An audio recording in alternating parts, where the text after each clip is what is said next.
land on the tarmac of an airport, any airport, exciting experience, with their precious purchases turning the homeward trip into a flight of fancy, when they can relive all the new experiences that they'll remember forever, like the Istanbul mosques.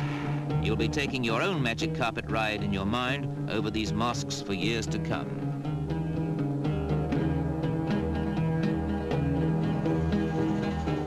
A flight of fancy, and before they themselves come down to earth at home, they're back in Turkey.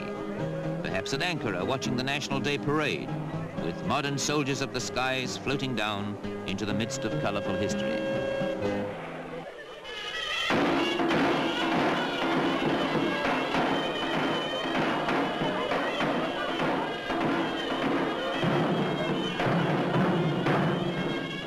A parade against the backdrop of Ankara citadel is not altogether different from the scenes you still see in the sparse country to the south. The black goats have helped to erode the hillsides, but they provide milk and meat for the nomads who herd them, and wool for the tents they live in.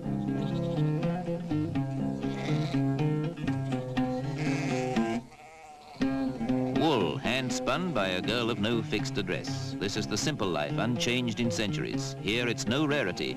Just pick out the shepherd or his helpmate and look at the felt cloak they favor.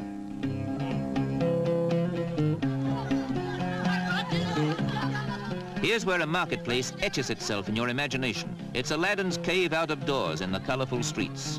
Streets that are getting harder to find as the tourists discover and disfigure them.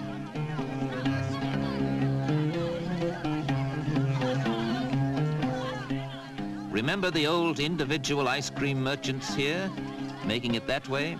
Well, in the Turkish market, this is a controversy, an intrusion, a novelty, a modern refinement, a newfangled gimmick.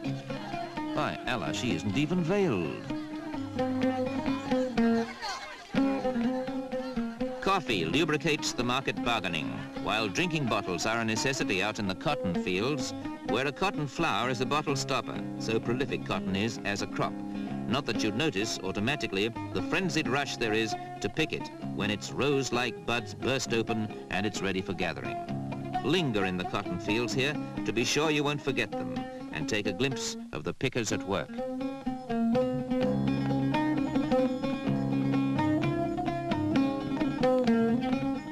Turkey's unspoilt but far from backward, so it's a joy, not an anachronism, that the camel caravan still comes into the picture, carting the raw cotton to the mill. You'll notice there's a baby camel learning the ropes.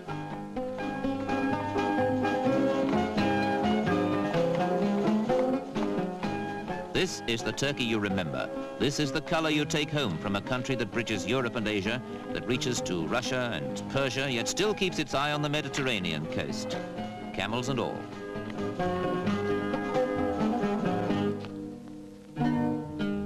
The blue Mediterranean Sea, and Turkey tumbles into it. Just see how her rivers laugh their way to the west. Dawdle here a bit, where Antony and Cleopatra, in their day, dallied romantically.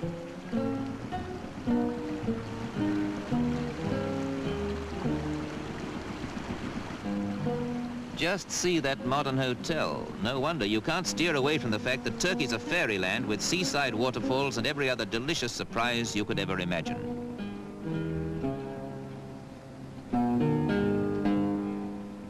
These gypsies have walked, yes, walked 1,000 miles from Bulgaria for resettlement in Turkey, their home country. They're gay when you meet them on the road because this is a happy and hospitable place to be in.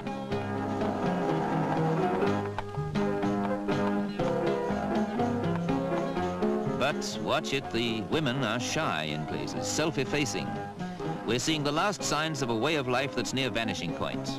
Get into a big city and you'll see old and new meeting at the shoeshine box.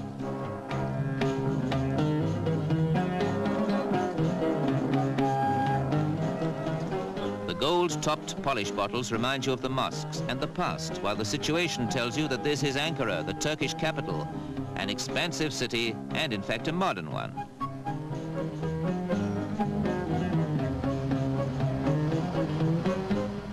Kemal Atatürk, buried in this imposing tomb, put Turkey on the modern map, allowing women equality and even slacks. His emancipation's working, by degrees, of course. The fact that they've given him a pharaoh's tomb from the past would seem and spilled over to create strange stalactites in the open air.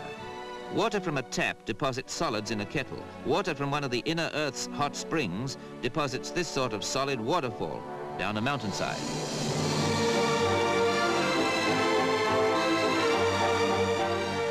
A giant waterfall carved across the face of a mountain is the sort of memory you expect to bring home from Turkey, where it takes a series of sunsets to remind you of all the exotic loveliness you'll never see anywhere else.